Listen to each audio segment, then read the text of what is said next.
Welcome to the Estate Professionals Mastermind Podcast, a podcast for estate professionals who earn more, work less, and make a huge difference in their communities. If you get value out of this free content, be sure to check out probatemastery.com, where you can get live classes, access to weekly coaching, and valuable courses. To learn more, visit probatemastery.com. Now let's jump into this week's content. Welcome to our Probate Mastery Real Estate Coaching Call. I'm Bill Gross. I'm your colleague that leads this coaching call every week. This is part of the program for Probate Mastery, probatemastery.com for all the details. You can start with the basics for free. Always recommend start with the free stuff. And then if you want to get certified, click on here and it'll give you the details. And then there's additional course bundles. Continue the conversation at the Facebook community called Estate Professionals Mastermind, and you'll see some different content that's available. Post your own stuff there, as well as specials. They'll run from time to time and post them here into the Facebook group. Separately, I'm Bill Gross. I run probateweekly.com. We do that on Thursdays at 4 p.m. Pacific time. It's an interview-based program.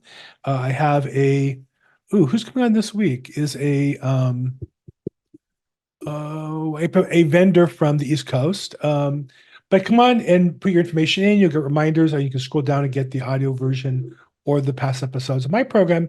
And I also separately have my own Facebook group, Probate Weekly, and you can post your probate-related content there. Okay, is Lou on the call? I don't know if you want to jump in and offer any specials or any news or updates. I don't see him here. So Lou is the kind of program manager for Probate Mastery, and sometimes he jumps in here and has something he wants to promote. But we'll just jump in. So what's on your mind? Let's share victories. Let's share losses. Problems you're working on. Let's work on them together. The goal here is to help us, those of us who are actually working this business on a daily basis, get better by learning from each other, pushing each other, holding each other accountable to improve. So anybody have anything they want to share? Questions, comments, problems? I can go on. I can talk the whole hour, but you want me to? I'm going to threaten you with doing that. So you can raise your hand. Hey, Dan, what's going on? How you doing? Good. Are you in California? I'm in Los Angeles. Oh, you are, yeah. Hey, quick question for you. So on these probate letters, when I'm doing some mailings to probates, there's a million different letters that people use. There's a million different things that people say they want to keep in there, and things that they don't want to keep in there. Do you have a recommendation for what to put on those probate letters? I'm sorry, one more time? So for probates, if I'm doing probate mailings to a probate list, is there specific things that you do put on there and specific things you don't put on there? Like, some people say, hey, look, just basically write a really simple kind of handwritten letter with a few things on it. And other people say, go into more detail and explain yourself more. And is there like a sweet spot that you think is better for getting people to respond? So I'm in my in basket here on purpose. I'm not ignoring you. I'm trying to get ready to answer your question.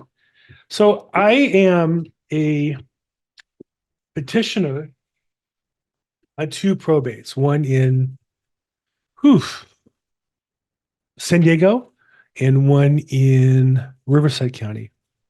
And I have mailers and mailers and mailers, and I'm keeping them all. I'm going to do an analysis. Some I can't read. I got a postcard here. Hold on 1 second. Let me get this thing.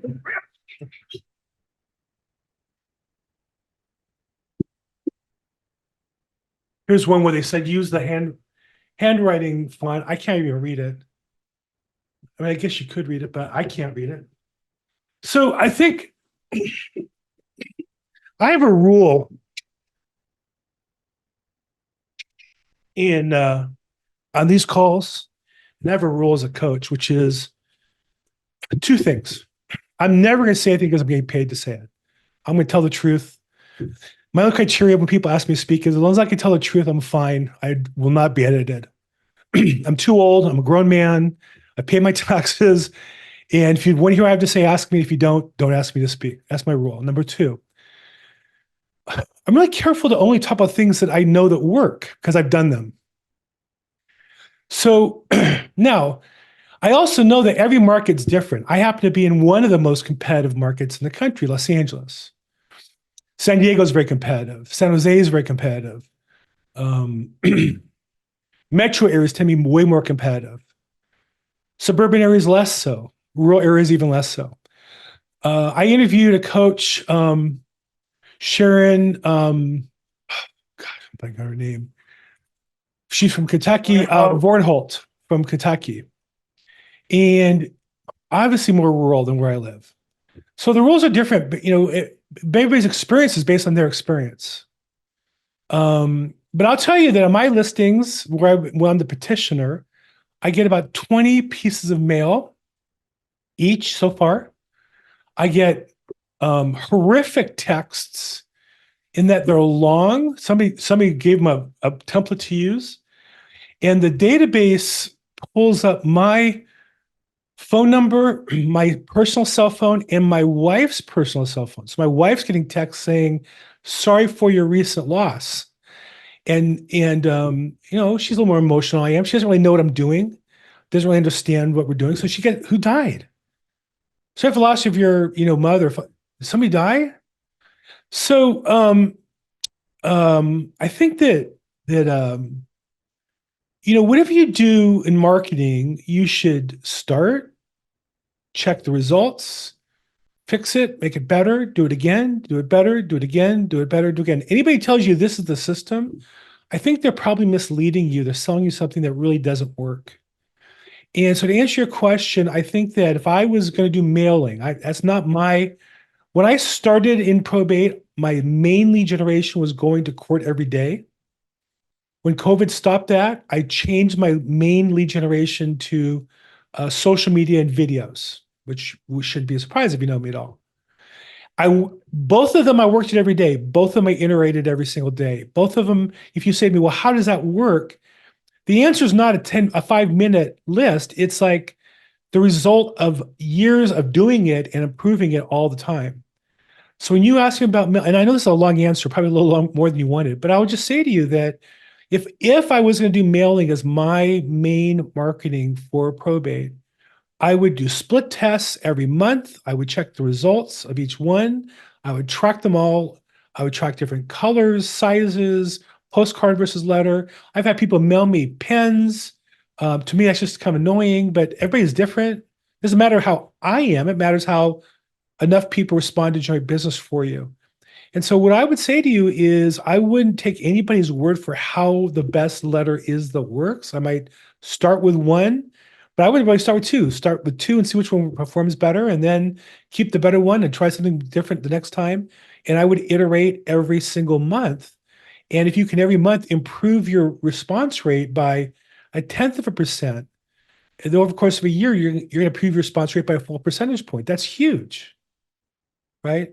So I don't know the answers, Dan, because I did some mailing and I just didn't have the energy to follow through on it. My sense of it is it takes more repetition. People say that. And when I hear that, I say, well, when I hear people talk about response rates, they say it was from like 1 to 5% response ratio. That's a big variance. That's the difference between going broke and making a fortune.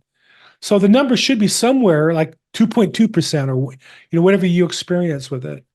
So to answer your question, I know that alltheleads.com has a robust offering of marketing materials and templates and things like that.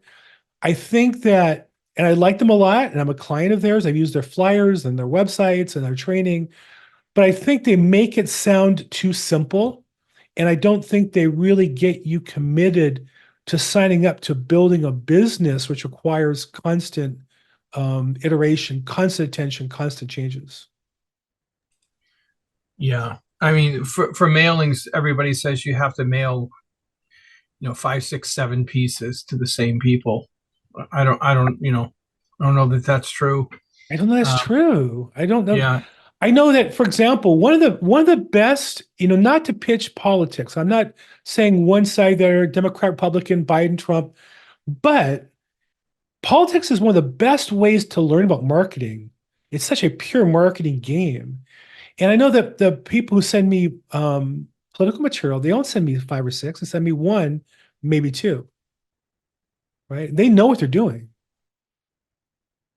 So I think sometimes saying 5 or 6 is a way to get you to buy 5 or 6 times and then say, oh, well, maybe you didn't make and then you didn't make your phone calls. Well, that means the phone call is important, not the mail. And when you track the numbers on those systems, what I find is, of course, if you make phone calls, you're going to get more response rate than mailers. Of course. And of course, if you phone call the mailers, you're going to get a better response than if you don't call them. So, but to me, that's not the right answer. So when somebody says to me, it takes 5 or 6, well, so then what's your response ratio? Is it 1% of 6 mailings, or is it 1% each of 6 mailings? And that's a big difference. So I just don't, when people throw those numbers out, sometimes I would love to question them, but I know the answer is they're not really being scientific. Okay. Thank you. I don't know. I mean to beat up on it. I feel strong because I hate to see agents waste their money.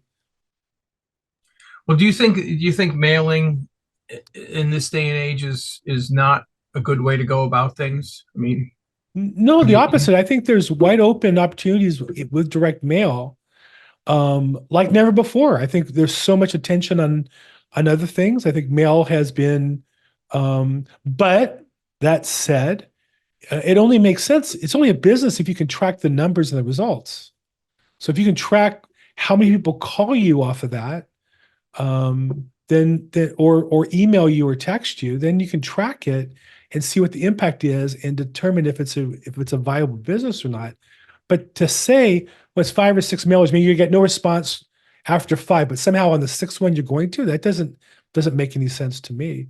And I just don't think it's scientifically based. No, I agree. I think, a couple of mailings, but you have to call the people. You have to call. I mean, I've lost a few deals because nobody called the person. So we got 25 letters. Nobody called us. Not one person called us. And I've lost deals to a friend of ours that way before. And remind me, where do you do business? Boston, North Shore. So, I mean, I got phone calls, and I got phone calls from telemarketers, not from the agents, which is I found that interesting. Not one agent called me, but I had other telemarketers call me, or assistants call me who didn't. And so I would ask them questions. They know what they're talking about. And I think that's every real estate agent's fantasy. If this is true for you, put yes. Every real estate agent's fantasy is that they can find the magic data and the magic script, hire a telemarketer who will just set appointments, and they'll just go out and list property. I had that fantasy. I had like a lot of my fantasies in my life crushed. But anybody else besides me have that fantasy? I think every realtor does. Right? So if you're going to make the phone calls, then the next question, Danny, is, okay, you're going to make phone calls. Is the mailing adding to substantially your conversion ratio or not? Because they might, and this is something else I've experienced, where when I used to be a phone caller, people would say they got my mailers, but I never did mailers. Not before probate, when I did expired listings. I sounded so good, they assumed I was the person who had the best marketing material that they got. So again, business is about tracking your numbers and being able to document the results. And just to say, and the other thing, the reason why I'm here is I'm in this business every day. I mean, I literally, got a, property now to be listed, got approved in court this morning. So I'm not telling you something that I did 10 years ago and I don't know if it works anymore or never did. I'm only going to tell you what I know is working. And I think when people tell you to mail, I'd sure like to know from them, okay, well, how much do you mail monthly? What's your response rate? How do you measure it? Right? Do you vary it? How often do you vary it? I'd want to know those things before I would invest 6 times $600 a month times 6 months, $3,600. I'd like to know what I'm getting for $3,600. Right. And I'm not against mail. Don't get me wrong. I'm just against frivolously spending money. I am really against. And this just comes from my experience as a real estate agent in my years. Is I talk to somebody, I'm doing great. And the next thing you know, they're out of the business of driving DoorDash or Uber because they can't pay the bills. And they spent their last money on some coaching program or some marketing program, and they went out of business rather than holding on to that money and maybe doing the things that would generate business, door knocking, I think, phone calling, that kind of stuff. Okay. Thank you.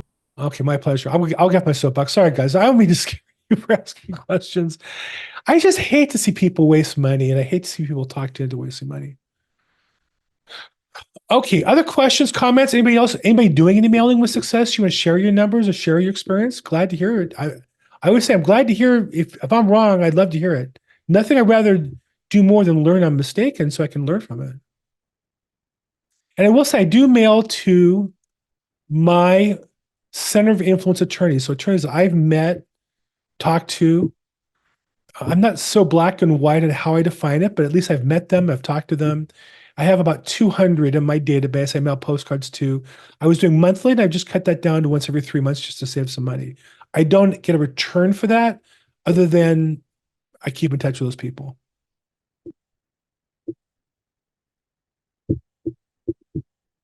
Anybody else? Questions, comments? Has anybody had a customer ask you about the commission lawsuit, not in regards to some general conversation, but in regards to a contract you're getting ready to write with them? Any sellers say to you, Oh, hey, yeah. do Oh, I, yes. yeah? Many conversations.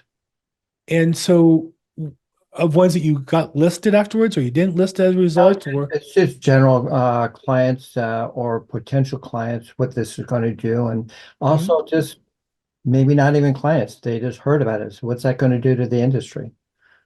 no, a So lot of that. I see a lot of that. My question is a little more specific than that. Have you had customers who balked at signing a listing contract? Like in California, we have the actual commissions on it, buyer and listing side. It may have any customers at that stage say, well, I don't want to pay that now because of the lawsuit. I don't have to pay anything to the buyer side or any of no, that kind I of haven't conversation. had that. California, well, as you know, here in California, we were very explicit in the listing contract, who pays for Right. what. Right. Yeah. I do know I've had a number of customers ask me what's going to happen. And I had one yesterday concerned that he thought the real estate market was going to crash come July because of these changes. I've seen agents who were brand new who quit because they were afraid the business was to get too hard for them. So I've seen some of that, which I would kind of call panic, which is, but I haven't seen any real leverage changing from agent to customer. I'm just curious if anybody has any of those experiences.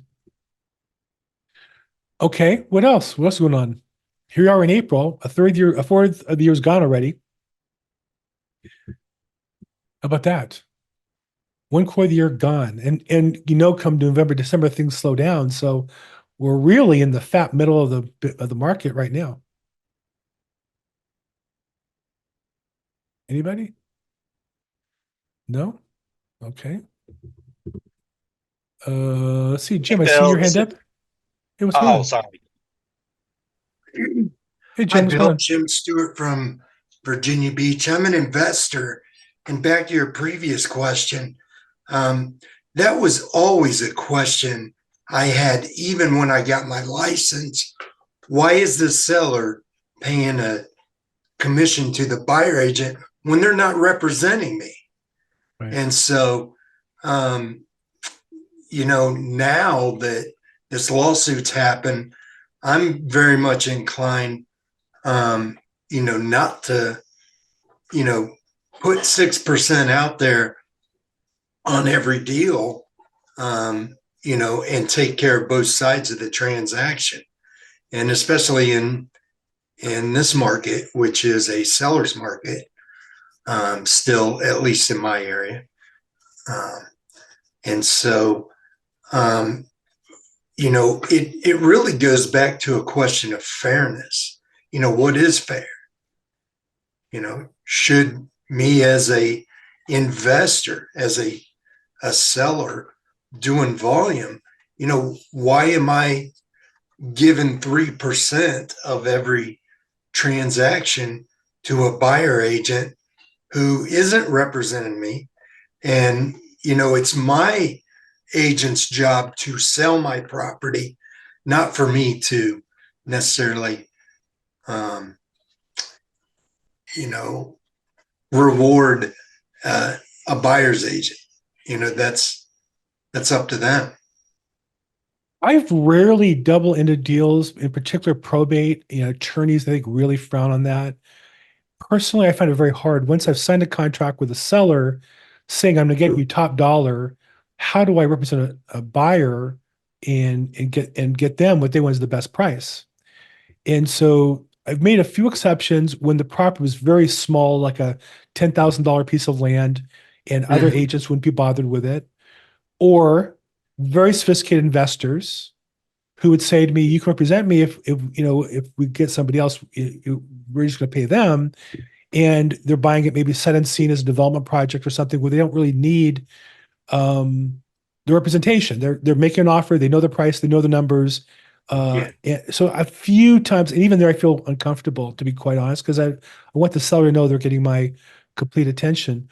So I do find it difficult and challenging. I think one of the things that is unspoken so far, I've really watched the news a lot on the subject. I think nobody has really mentioned, if you think about the property, it has built into it that commission structure. So imagine, let's say, a $400,000 property, and if the commission is 6%, so that's $24,000 kind of built into the $400,000 price of the seller.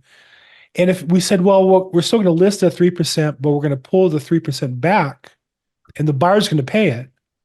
3% on $400,000 is $12,000. Well, all the comps of the past sales include the buyer's commission. Now the buyer's going to pay 400,000 plus 12, or are they going to pay 400,000 minus the 12 and then pay the 12 to their agent? And so these are things that you have to look at the numbers and make sure that the buyers could actually come out way worse off if that doesn't become a standard practice. Just like we have in appraisers on concessions, they always ask whether seller concessions, particularly on FHA loans, closing costs paid and such, to try to adjust the comps. To me, that's going to be a big issue as far as that goes. But I think that this disruption in the market, I don't really necessarily fear or worried about, but I will say that it's just another reason why to focus on being a listing agent, not a buyer's agent. Right. But The old question is, who actually pays the commission at the very end? Is it the buyer that actually is paying the commission because he's paying for the property, or the seller actually paying? So many, many, many years ago, and I think Bill's been in the business long too, is that it used to be that, it was that way, where the buyer paid their agent a small commission. Then it became a marketing ploy to go ahead and have the seller include the buyer's commission many years ago, back in the 60s and 70s. And it became kind of a marketing, then it became a norm, and then it became a standard. And that's where we're at right now. Right. So my feeling at this time is that I feel sorry for the first-time home buyers. If the seller's expecting to not pay, or concessions, as they're calling it now, to the buyer's agent, because the first-time home buyer, they're having a hard time coming up with a down payment, let alone a buyer's agent commission. So it's all up in the air right now. I tell people it's all up in the air. And VA, according to what I've heard, is that they're not allowed to pay for broker's commission. So far, yeah. Yeah. Now that may change because of the law, but at this point, they're saying no. One of the things I think that goes unstated is that it's probably true that the buyer's commission on an hourly basis on a transaction they get is too high, right? So buyers will look at that and say, "Oh, gee, my agent, he only did this amount of work, or she, and they're going to get $10,000, and that's too much." But that buyer's agent isn't guaranteed to get paid anything. Buyers aren't typically paying us per hour to show them property and tour property and write 9 offers that don't get accepted. And so to some degree, there has to be an understanding that, if you don't want to pay for something in advance, and only pay upon completion, then you're going to end up having to pay a higher commission rate. And I think it's like anything else. If somebody said to me, be my buyer's agent, Bob, I'll guarantee you your hourly rate, I would, I don't know if I would do it, but I probably would do it, or I'd be open to it for sure. And so I think that's where you see the press, and I think they jump on agents are overpaid. If there's one group in our industry who's starving, it's buyer's agents. They're not overpaid. They might be overpaid on a transaction that closes. They're not paid on anything on the other 20 properties they showed, and the buyers will waste their time frivolously. And I get that. As a listing agent, I get phone calls on listings, and they'll ask me questions that require a license to answer. What's the price? What are the terms? What's the status? And I'll say, we need an agent to help you with that. And I can't represent you on this one. I can refer you to an agent. Well, come on, you just tell me, no, I can't just tell you. I have a license and I don't want to lose it over you. And I think that consumers don't necessarily have an understanding of what is involved in our being licensed, what we can and can't do, and the time involved. Why would I want to spend 20 minutes with somebody I'm never going to get paid on their business? Because if they're not working with an agent, they're probably not going to ever see the property. They're never really going to offer and buy that property. It doesn't ever work out that way. My job's to market the property, but it doesn't mean I should waste my time. So anyhow, it's going to be a challenge. I think that we all have to be, flexible and have some resiliency to get through this time period. But again, it just to me screams why you need to have listings and focus on the listing side. Okay, thanks, Jim. Did we answer your question? Yeah, I think so. And the only other thing, I'd like to just throw out there is that, me as a professional investor, I value the skill and what my agent brings to the table. And I don't mind paying them, because it's not the 5 deals that go smoothly, right, that it's the ones that start going south, right, or there's legal issues involved, or title issues or whatever. And to have someone who is a pro in your corner in those scenarios, that's really what I see the great value in having a professional agent, because I can't wear all the hats and do that myself as the business owner. In the beginning, that was my mindset. It's like, I want to keep as much revenue as possible in my corner. But I think if I was an agent today representing investors, especially since that's kind of the forum we're in here, it's like I would really put that value proposition at the forefront, and in the value of that relationship, and all the little things that my agent does for me that I'm not paying them an hourly rate for, really adds up. It does. I think that's the goal of an agent, is to be so valuable people have to work with you. Right. Mm-hmm. They really want to work with you. And I know I work on that with attorneys where I'm reviewing cases and looking at the probate notes and looking at the documents, and I'm following up with their paralegal, and I'm following up with the unlawful detainer attorney in a way I'm communicating with the customer, getting documents signed for them, so that the attorney's like, it's just hard to do a deal without you, Bill, because you do all this stuff. And I don't necessarily do it all personally. I have a system and people, but the goal, I think, of any business is to create so much value for your prospects that they have to work with you. I always, my favorite movies of all time is My Cousin Vinny. And I'm reminded of the scene where the cousin, his attorney stammers. Now, I don't like the fact he's making fun of the guy stuttering. I'm very sensitive to that. My best friend in high school was both a stutterer and a nationally competitive debater because the stuttering went away. So I'm very sensitive to that part of the movie, and I find that offensive. But he also was a bad attorney, and the cousin said, "You're fired," and they turned to the other attorney and said, "I want you to be my attorney."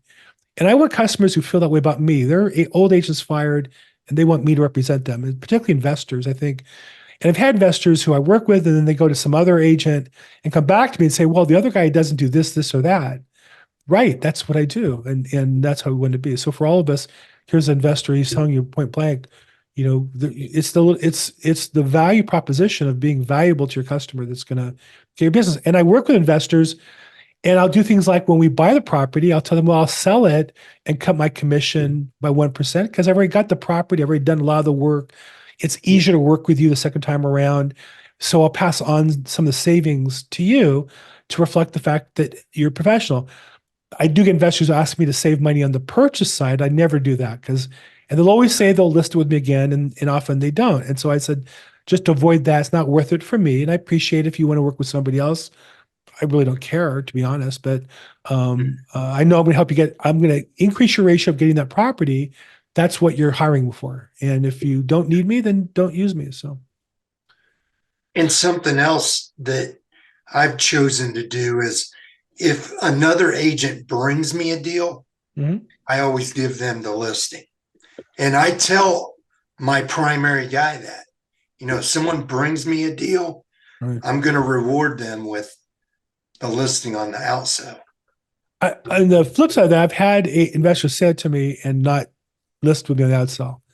And so, and then they call me back and say, well, how come you don't send me your properties anymore?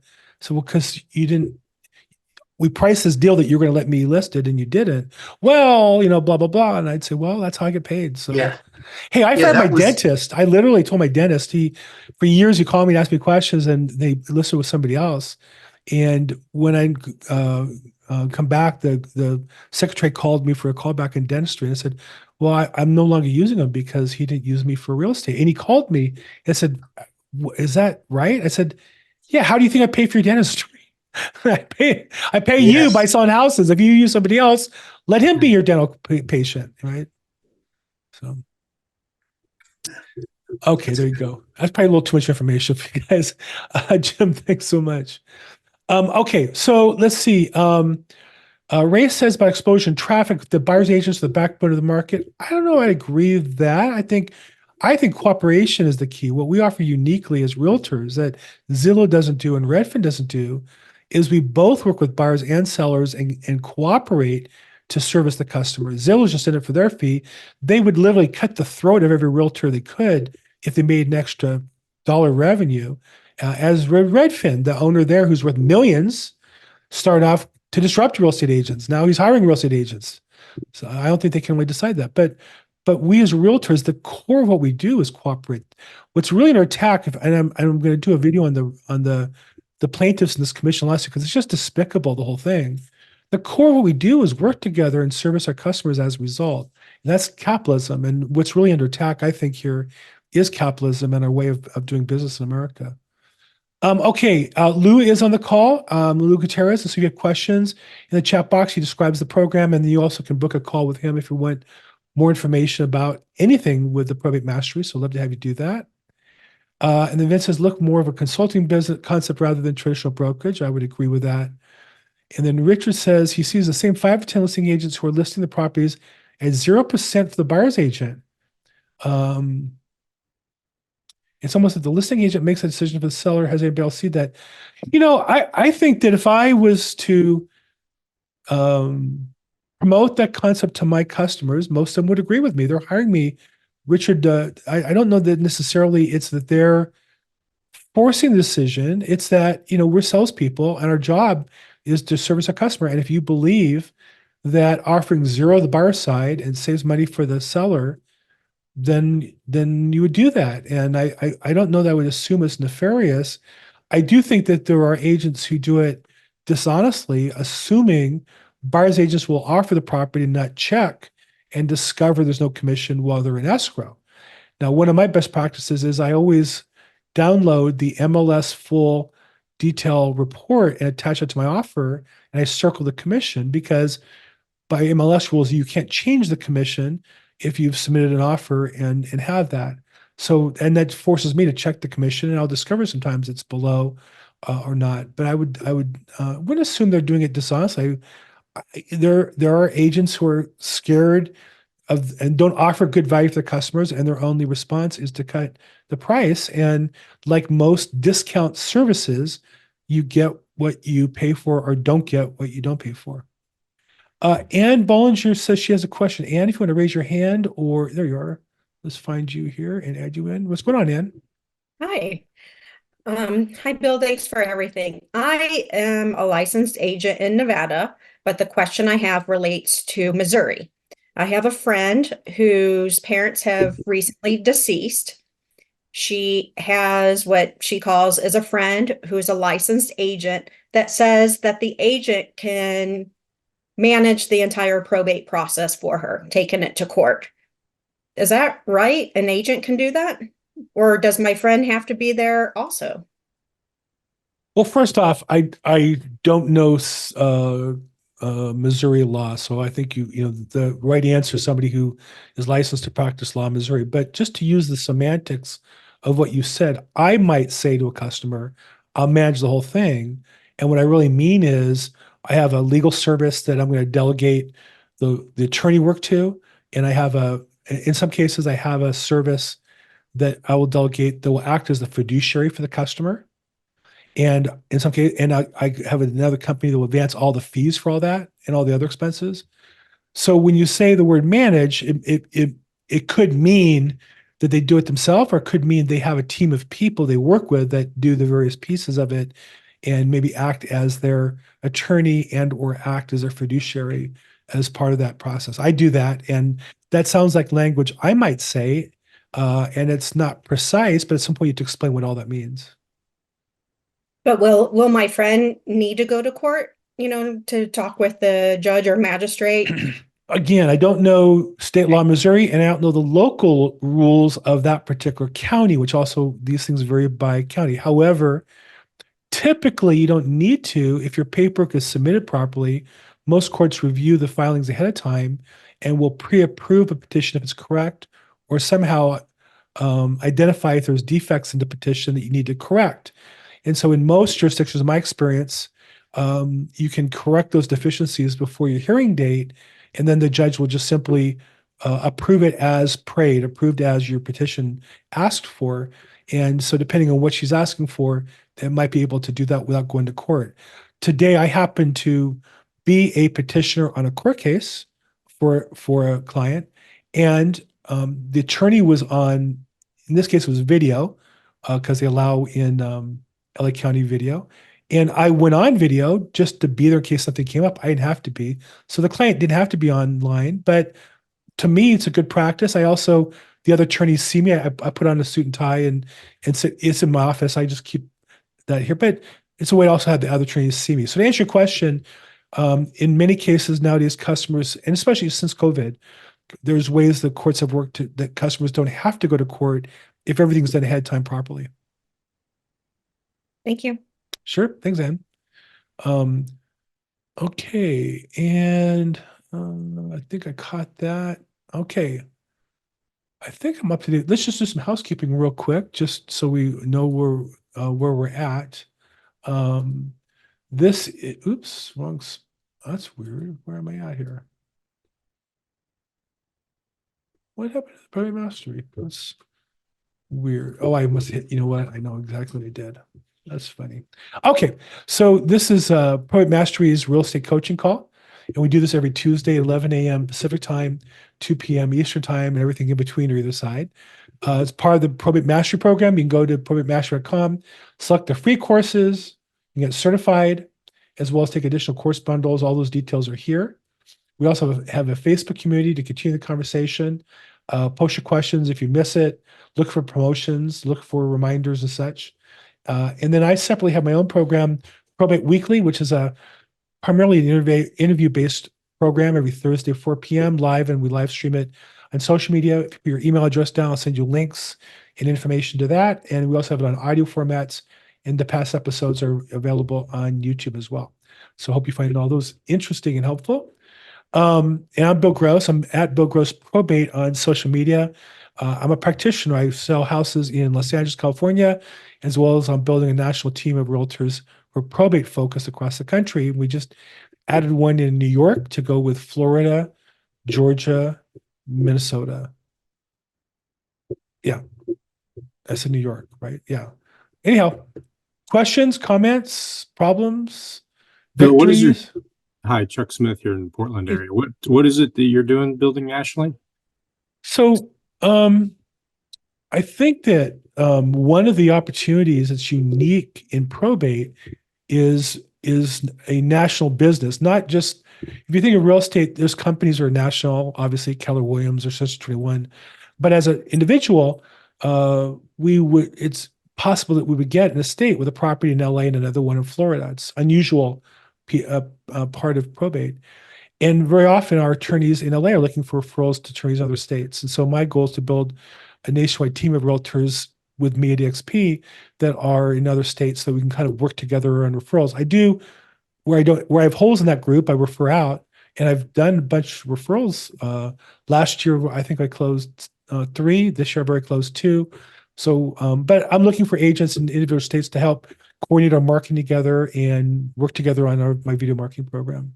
So anybody who's interested in considering joining my team and working together more closely, I'll be open to talking about that. But that's part of that's joining EXP Realty as your platform for your business. And then separately, I just like to collaborate with agents and always have looking for people to add into my Rolodex. Okay, answer your question, Chuck. We good? Yep, thanks. Okay. Where else? We're in Florida. So you guys might have met the probate nurse on this call, Melanie Hans. So she's in the Tampa area. And I've been in discussion with somebody in Miami. I'd love to get somebody in Miami. I go to South Florida every year a couple of times. So love to talk about that if anybody's interested. And Ryan, I see you're in Detroit. Let's talk sometime whenever you're interested. Okay, and Chuck Smith. I see you have a call there too as well, so I'll reach out to you.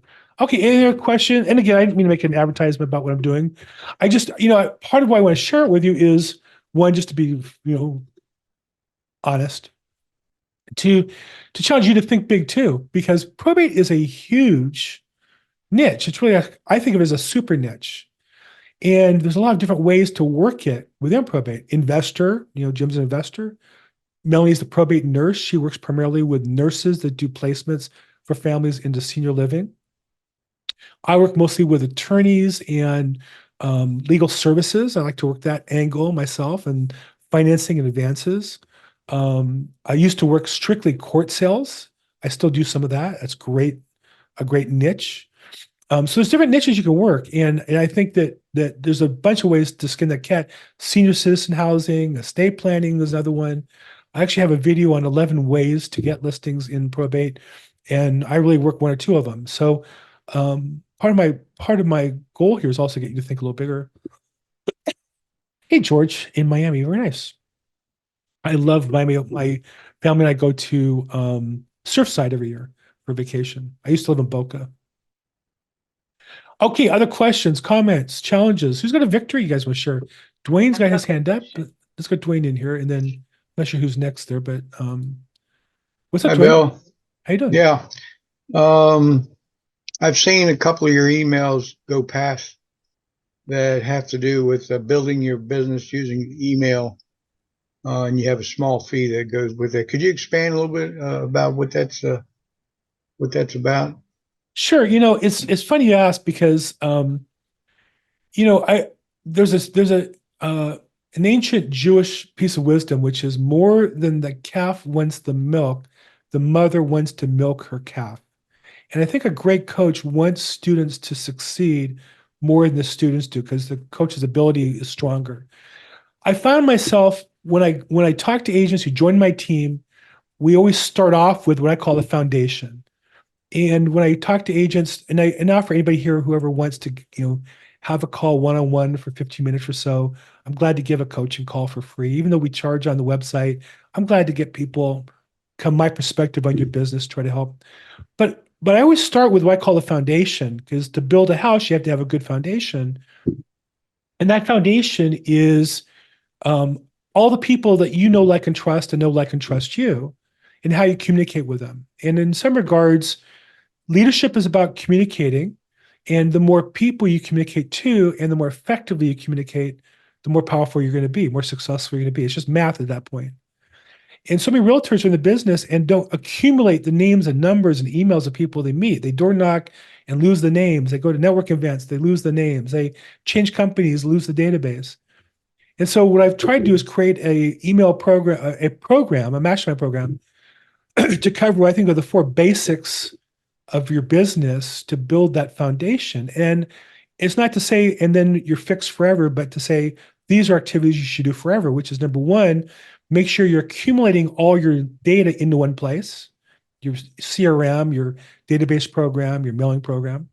Number two, you should be always focused on increasing the frequency of your comments, frequency of your emails, frequency of your social posts. Three, the engagement of your marketing.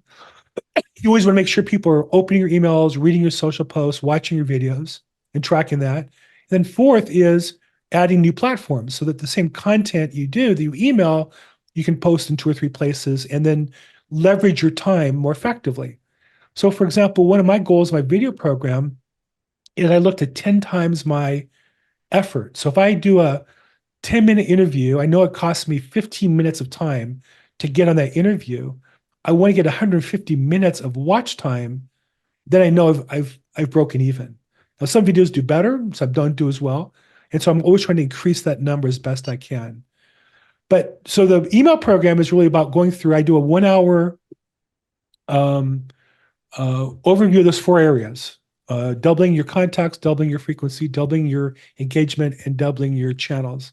And then 4 half-hour follow-up sessions in small group on one of each of those and implementing the homework to actually get the work done. So I look at this more as a workshop where you do the work rather than as a class or entertainment. I really am not interested in entertaining.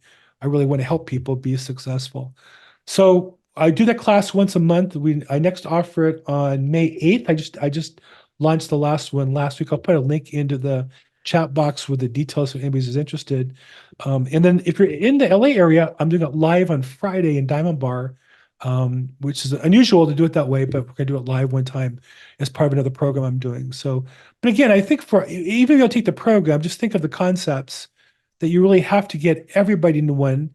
You got to communicate with everybody. If you ever listen to me talk about probate, I always tell people the place to start is probate content to your current database. It's free. And yeah, I get you could buy some fancy mailers and you could buy some data and cold call for 3 hours a day. But if you're a realtor and you have 300-400 people in your database and you find some good piece of information about how to avoid probate through estate planning or the horrors of probate, some story that you find interesting, and share that with people you know, you're going to start positioning yourself as an expert in their mind. And that's how you're going to get your business most cost effectively. So hope that helps. It does. Okay, feel free to join in. It's $97. It's 1 hour plus 4 30-minute follow-up sessions in a small group. Money back guarantee if you're not happy with it. And I just did the 1 hour program last week. So if you wanted to join in on that one, text me and if you sign up now, I'll send you the last email and you can start right away. It's not the money. I just needed a way to cover the cost of doing this, on a bigger scale. And so it's a kind of a nominal program for that kind of activity. Okay. Thank you. My pleasure. Thank you. And next hand up I saw was Twana. Let's see here, get you in here. What is up, Twana? Hey, how you doing? Hey, so quick question. I'm good. You were mentioning some of the niches to probate, and you said working court cases. Can you elaborate on that? I'm sorry. I said what? You stated working court cases. That's one of them. Yeah. So, and I forget where you're at, Twana. Where you so Rosie? Atlanta, right? Texas. Texas. Texas. And what city? Fort Worth. Fort Worth. I'll admit, I know Fort Worth pretty well. I don't know the court system or the demographics as well as Dallas. LA is the largest probate market in the country, second largest city, largest probate. Probate skews for whatever reason, or LA's the poorest county in America, so we have more probates. We also have them all 90% in one courthouse. So in our court system, we have most probates don't need court confirmation, but about 5 or 10% do. 5 or 10% of a lot is still a big enough number. And so we average in LA probably monthly 30 or 40 court confirmation sales every month. And so I track them all. And I show those properties to investors, and I'll have investors who want to bid on those properties, and I'll help them go and bid on those. And I'll use my expertise of understanding the court case and who the parties are and what the problems are with the case to help them decide whether they want to go after that property or not. Okay. Okay. It's a little unique to LA. I don't know Fort Worth. I guess my guess is you have a lot less, but I also would guess that if you only have a couple a month, those couple a month are probably pretty good opportunities that might be worth at least checking into. It may not be enough to make a living. I used to do in 2020, I think I did 18 sales in court. And then of those 18, almost all of them got flipped. So you could see the business it generated for me. Nice. Right. But they're smaller. You don't win them all. But let's say that you didn't do 18 a year, but let's say you did 2 or 3. But those 2 or 3 could be good properties for investors and 2 or 3 cases with attorneys that you're going to meet, and you're in front of the judge on those cases. So it really, for me, helped launch my overall business more than just those sales. It helped make me a much more effective real estate agent for my clients. Thank you. Thanks so much. Always nice to see you. Okay, we're coming up on the end of the hour here, but we've got time for questions, comments, last minute victories you want to share, losses, problems. I have a listing. I've never had this happen before that expired today.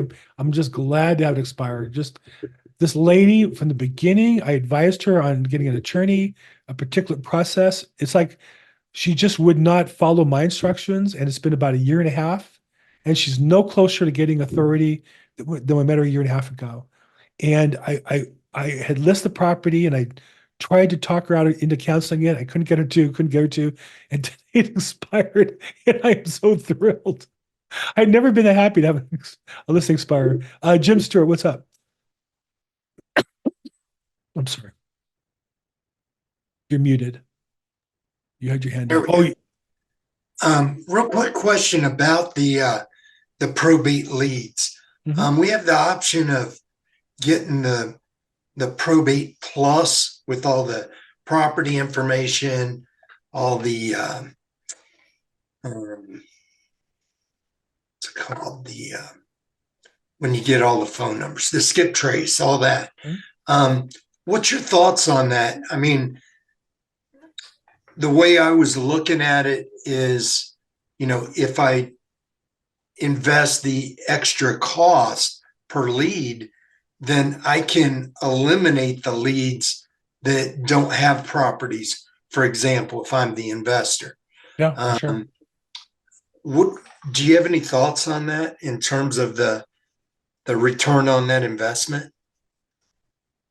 I subscribe to probate data from 2 sources.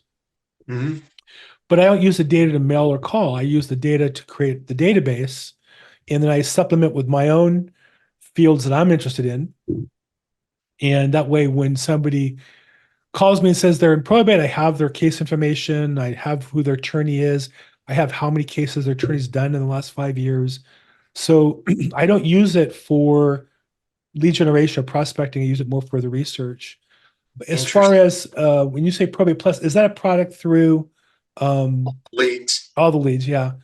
So I think like anything else, I would test it and see what you get out of it. If you're going to use it, I find that the people who've had the best results that I've talked to that are not working for a company or promoting their own product are people who use multiple data points, and probate's one of them, right? Like distressed properties and probate. Surely you want to make sure you cross-reference to properties that have probate or don't. It's easily done in California because you put the estimated value of the estate in the filing, and almost always, if it's more than a couple $100,000, it means there's real estate involved. But I can't speak to other states because I don't really know how they work elsewhere. So Gotcha. to answer your question, I don't really know in particular, your question's not really, what do I know? Your question really is it going to work for me in Virginia Beach? And the answer is buy it and test it out is what I'd recommend. Yeah. Yeah, that's what I figured, at least a 3 to 6 month campaign, and see where it goes from there. Well, and so you think about that. So if it's like 100 mailers a month, and so month one's 100, month two is 200, month three is 300, month four is 400, or you could do 100 a month, the same ones for 6 months and test it. But that's still $600, maybe let's say a dollar a piece. So just have a budget, I would say, and give it a shot, and then track the results. Okay. Okay. Thanks. Sounds good. Thank you. Thank Hey, you. Bill, I have something really quick that I'd like to mention. Sure. Melanie Hands, the probate Hi, nurse. how's What's everybody? up? Hey, doing great. I'm doing great over here. I'm a mess right now, so I don't have my video on. And the reason why I'm a mess is because I just spent the whole day getting an email ready to send out. So I've started my official newsletter and just sent that out. And I just wanted to kind of share with you those numbers. Let me see if I can lower this down. Okay, so I sent out like 400 and I've already had like about 80 people open it. And I just sent that out like 15 minutes ago, and looks like about 62 people have opened it, like 2, unsubscribed, but the rest of them opened it. And on that list are people who are, estate planning lawyers, everyone in my field. There's agents on here. There are people that I've been working with that are contractors or just, affiliated with my business. So that is really huge. So I just want to, I'll follow up with you next week and let you know how many people actually physically open that newsletter. But I have made that a mission to get that done, and I finally got it done. So Good job. the I don't goal think right I now got is it. what was that? I don't think I got it. Yep, I think I sent it to you. So check your junk mail. I just sent that out about like 2:35, 2:40-ish this afternoon. Welcome to the Probate Nurse newsletter. There it is. I did get it after this call started. Oh, yes. So what Now, I did. Now, this is a classic. If I can just give a little bit of insight on this. Please. So this is a classic case of, to me, either A, working harder than you need to, or B, not leveraging the work you're doing. Because I look at this newsletter and I don't know if we may share it, so I'll just summarize it. As is a lot of newsletters I get from most agents, you have like what I would call 4 or 5 pieces. Right? You have the welcome to, okay, that's nice. You have the how the probate nurse can assist families, that's nice. You have a podcast episode, really, really nice. Best time to sell if top dollar, nice. Market trends in Tampa, nice. That to me is 5 different emails.